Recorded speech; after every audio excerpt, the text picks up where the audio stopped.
What it is, Mid Nation? We're at the midpoint of season 4, and I want to give my ranking of all the legends from worst to best. I'm going by their abilities, how they affect the player and the team, and how they perform in the Play Apex playlist, and also competitively, and also in rank play. And then we got debate in the comments below. Alright, so the worst legend right now is Mirage. Now his hologram tactical is good if you use it correctly.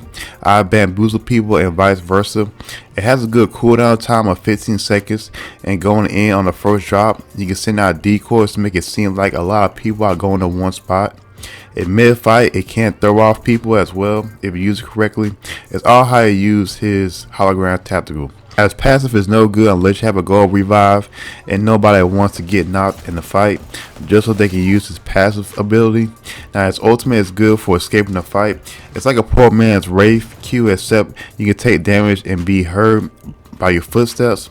Now all of his abilities primarily only help himself, not so much as help as a team, and win with him in a Play Apex playlist and a bronze or silver tier rank. But he needs a lot of buffs to get from that worst to that mid tier legend. He definitely has a lot of potential, but I think as of right now, Mirage is the worst legend in Apex Legends. Like for example, the movement dummies and dummies bid day limited time mode that we played a while back, that would be a good buff for his ultimate. So things like that, definitely things that Mirage needs to come from worst to mid tier.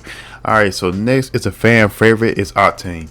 So like Mirage, Octane's abilities primarily benefit himself. His stem tactical makes you move 30% faster, but it's definitely loud as hell though, and it costs health. Plus the pullback FOV or field of view on your screen, and his passive restores health over time, which is a plus, and his ultimate launchpad is good for getting the high ground or being airborne. Like here for example, once you hit his launch pad, jump as soon as you hit to get to higher ground, and so you have a whole lot of hang time like your Michael Jordan. And if your teammates know how to do it as well, that's the only way how he can help the team. So using the launch pad to get to high ground or escape, definitely fun to play with in the Play Apex playlist. You can get away with him in a bronze, silver, and even gold tier rank in the competitive play or in the rank playlist if you have good teammates around you.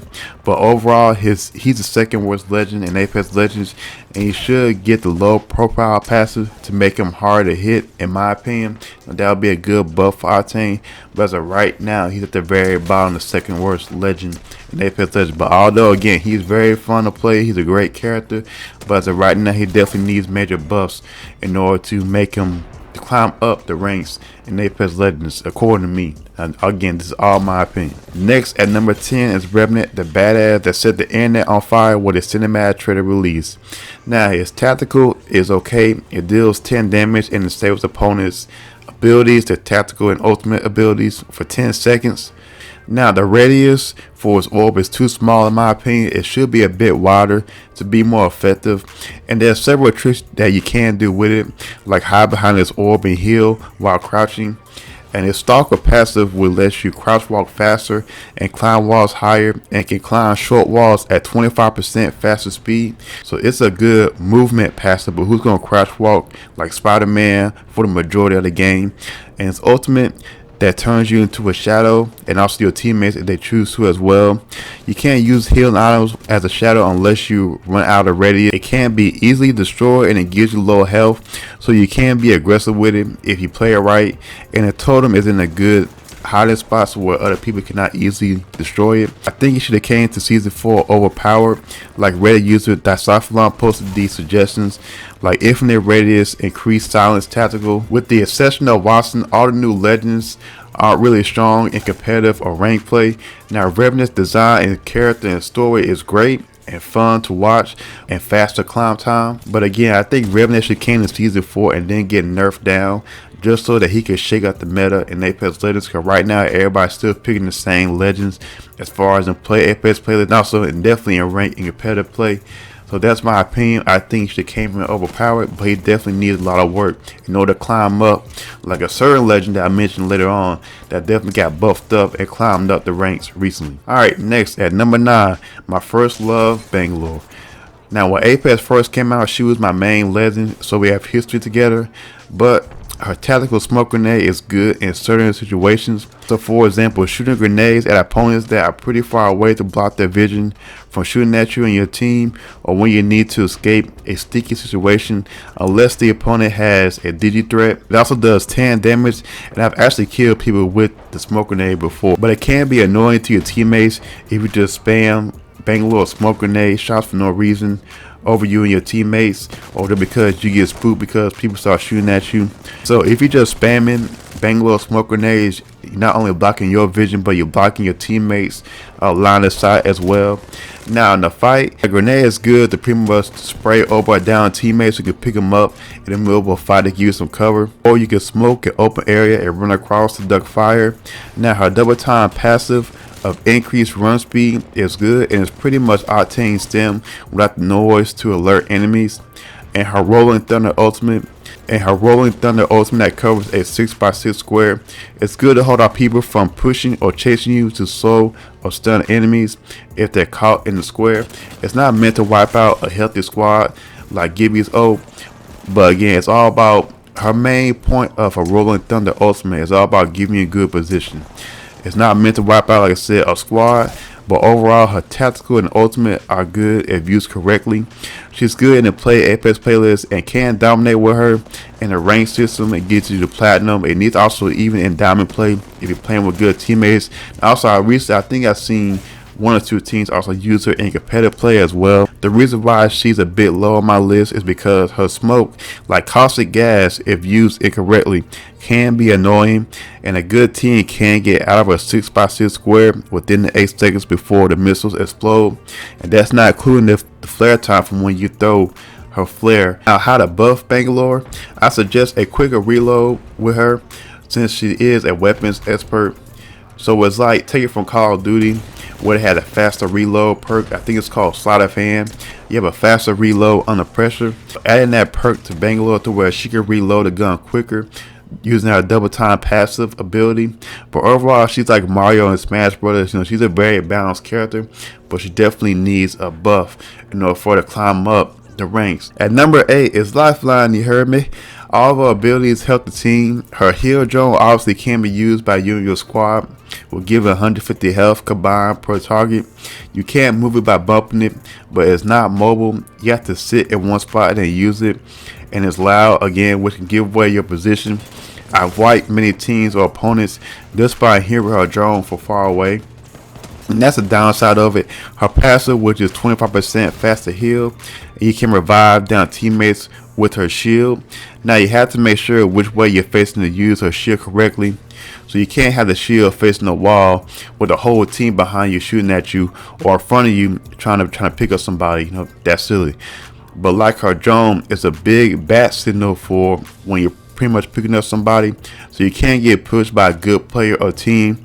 Now her care package, which is her ultimate, has dropped in significance on World's Edge now because there's more loot on World's Edge. There's more purple shields, etc. More purple shields, more med kits, etc. and digi threats. Now King's Canyon, where the loot is more scarce, this is where her care package shines. She will get bumped up. So since season 3, she's dropped a few spots. But she's still great in the Play Apex playlist. So since season 3, she's dropped a few spots, but still good in casual play. And like Bangalore, you can go through the low to mid tier ranks and also even the high tier ranks with her. Like I said, as long as you have good teammates around you and be in high range for what I play and watch with her and rank with a good team, as I just mentioned. Now for buff ideas for Lifeline, a quick revive time for picking up down teammates, like how Gibraltar got for his dome revive. All he need now is be able to have a grapple and call in care packages himself, and now then Lifeline would be completely useless. Credit to Reddit user Frozen Fro and Nizzy for this idea of being able to throw her drone and the shield staying up for extra few seconds after you pick up a down teammate, and teammates regaining health throughout 6 seconds. It's been overdue for Lifeline to get a buff, so hopefully she gets one soon. Now hacking the system at number 7 is Crypto, and he's been on the rise since season 3. There's been recent buffs to him to get him where he's at on the list. Now his surveillance drone can cover a large distance up to 240 meters and can give information to you and your teammates of who's in the area of the drone.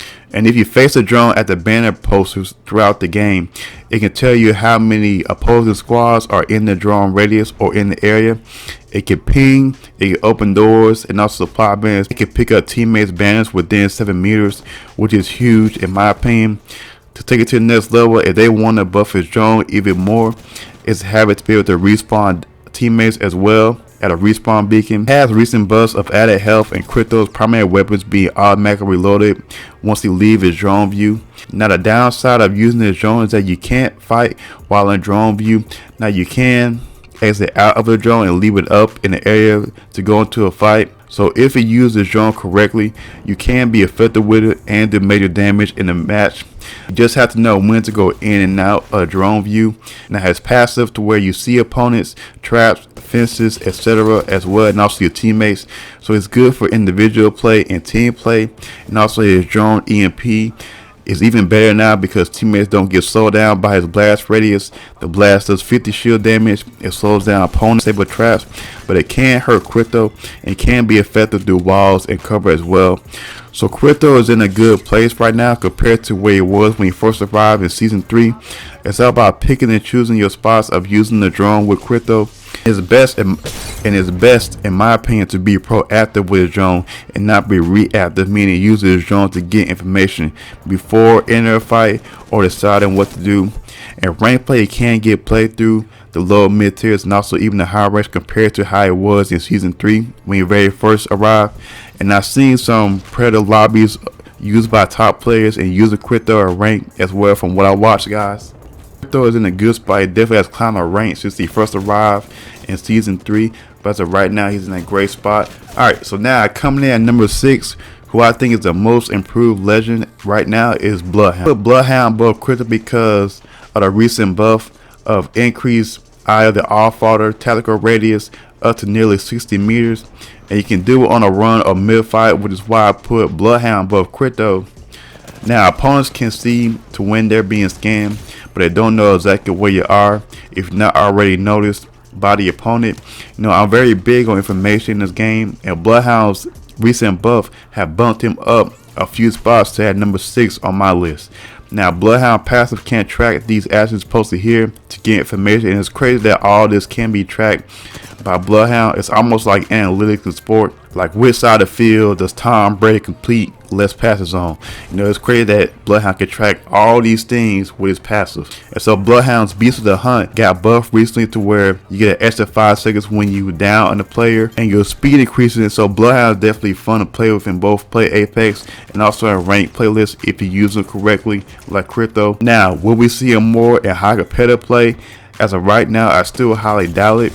But like in global series tournaments, etc., I highly doubt that we'll start seeing Bloodhound in the higher rank or in the high competitive play, but can definitely get to the higher ranks. Like I said, you're playing with a good team. Also, he's very fun to play with.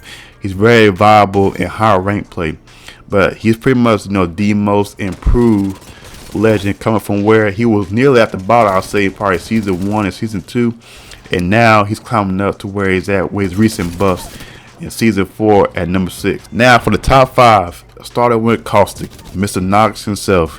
He's came a long way along with his thick brother Gibraltar. They can deal damage to opponents when they caught in the traps, and increases by 1 after every hit after the base 4 damage going up to maximum 10 damage, and they can be used to set up as barriers to pick up a down teammate.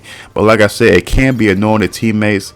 I don't know why teammates can't get slowed down by his gas like how Crypto's EMP drone is now. You know, hopefully they would, you know, buff that to where your teammates will not get slowed down by Caustic's gas if you have a Caustic on your team.